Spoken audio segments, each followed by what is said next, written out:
8 মে বৃহস্পতিবার রাত 9টা 47 মিনিট সামাজিক যোগাযোগ মাধ্যম ফেসবুকে জাতীয় নাগরিক পার্টির মুখ্য সংগঠক হাসনাত আব্দুল্লাহর একটি পোস্ট। ফ্যাসিস্ট আওয়ামী লীগকে নিষিদ্ধকরণ বিচারের দাবিতে বর্তমান অন্তর্বর্তীকালীন সরকারের পক্ষ থেকে সুস্পষ্ট রোডম্যাপ না পাওয়া পর্যন্ত লাগাতার অবস্থান কর্মসূচির আহ্বান এবং রাত 10টা ছাত্র জনতার উপস্থিতি বাড়তে থাকে প্রধান উপদেষ্টার বাসভবন যমুনার সামনে। এক পর্যায়ে ছাত্র জনতা পুলিশের ব্যারিকেড দেওয়া সেই স্থানটি ভেঙে প্রধান উপদেষ্টার বাসভবনের সামনে চলে যায় এবং সেখানে আওয়ামী লীগকে নিষিদ্ধকরণ বিচারের দাবি এবং বর্তমান রাষ্ট্রপতি শাহাবুদ্দিন চপ্পুকে অপসারণের দাবি নিয়ে তারা অবস্থান কর্মসূচি শুরু করে। এভাবেই চলতে থাকে রাত 1টা পর্যন্ত। সেখানে বিভিন্ন স্থান থেকে ছাত্র জনতা উপস্থিত হতে থাকে এবং উপস্থিতি বাড়তে থাকে। এরপর রাত 1টা জাতীয় নাগরিক পার্টির পক্ষ থেকে বিশাল একটি মিছিল নিয়ে হোটেল ইন্টারকন্টিনেন্টালের সামনে থেকে আসা হয় প্রধান উপদেষ্টার বাসভবন যমুনার সামনে। নেতৃত্বে থাকেন দলটির আহ্বায়ক নাহিদ ইসলাম, সদস্য সচিব আক্তার হোসেন সহ শীর্ষস্থানীয় নেতৃবৃন্দ। এবং তখন থেকে আরো যেন বাড়তে থাকে উত্তেজনা, আওয়াজ শুরু হয় আওয়ামী লীগকে নিষিদ্ধ করার দাবিতে। এরপর চলতে থাকে স্লোগান ভোর 4টা পর্যন্ত। ভোর 4টা পর্যন্ত তখনও অন্তর্বর্তীকালীন সরকারের পক্ষ থেকে কোনো ধরনের বার্তা আসেনি। ঠিক তখনই মাইক হাতে তুলে নেন জাতীয় নাগরিক পার্টির মুখ্য সমন্বয়ক নাসির উদ্দিন পাটোয়ারি। তিনি মাইকে ঘোষণা করেন আওয়ামী লীগকে নিষিদ্ধ না করা পর্যন্ত, আওয়ামী লীগের কার্যক্রম নিষিদ্ধ না করা পর্যন্ত এবং বর্তমান রাষ্ট্রপতি শাহাবুদ্দিন চপ্পুকে অপসারণ না করা পর্যন্ত তাদের এই লাগাতার অবস্থান কর্মসূচি চলতেই থাকবে।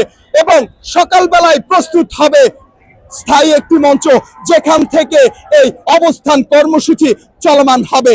যেমন কথা তেমন কাজ, ভোর পর্যন্ত একইভাবে জাতীয় নাগরিক পার্টির শীর্ষস্থানীয় নেতৃবৃন্দের উপস্থিতিতে চলতে থাকে আওয়ামী লীগকে নিষিদ্ধ করার উদ্দেশ্যে অবস্থান কর্মসূচি।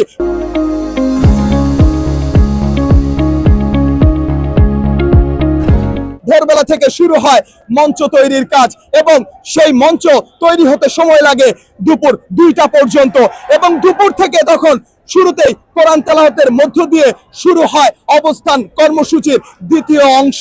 তারপর এখানেই জুমার নামাজ আদায় করা হয়। জুমার নামাজ আদায় শেষে বাইতুল মুকাররম সহ বিভিন্ন মসজিদে জুমার নামাজ আদায় শেষে মুসল্লিরা বিশাল বিশাল মিছিল নিয়ে উপস্থিত হতে থাকে স্থায়ী মঞ্চের সামনে এবং বাড়তে থাকে উত্তেজনা। এবং রাজনৈতিক দলগুলোর পক্ষ থেকেও তারা এখানে উপস্থিত হতে থাকে এবং জাতীয় নাগরিক পার্টি এবং ছাত্র জনতার পক্ষে তারা অবস্থান নেন এবং একে একে শুরু হয় জনতার উদ্দেশ্যে বক্তব্য।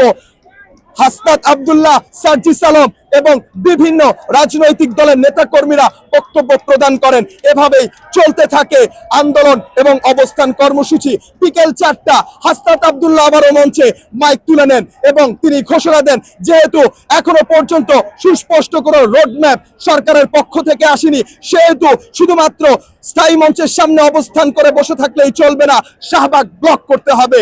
যেমন কথা তেমন কাজ, বিকেল 4টায় বিশাল মিছিল নিয়ে হাসনাত আব্দুল্লাহর নেতৃত্বে শাহবাগে আসে ছাত্র জনতা এবং শুরু হয় ব্লকেট কার্যক্রম। দর্শক, কালের কণ্ঠে খন্দকার আসিফুজ্জামান এই মুহূর্তে আপনাদেরকে সাথে নিয়ে অবস্থান করছি শাহবাগ মোড়ে, যেখানে আমার পেছনে দেখতে পাচ্ছেন হাজার হাজার ছাত্র জনতা উপস্থিত হয়ে স্লোগান ধরেছে আওয়ামী লীগকে নিষিদ্ধ করার ব্যাপারে, আওয়ামী লীগের বিচারের দাবিতে যারা জুলাই গণ অভ্যুত্থানে গণহত্যা চালিয়েছে এবং বর্তমান যে রাষ্ট্রপতি শাহাবুদ্দিন চপ্পু তার অপসারণের দাবিতে এখনো উত্তাল রয়েছে শাহবাগ চত্বর।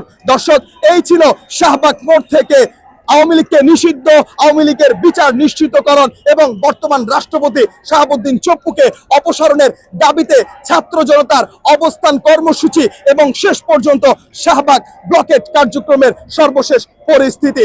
শাহবাগ চত্বর থেকে খন্দকার আসিফুজ্জামান, কালের কণ্ঠ, ঢাকা।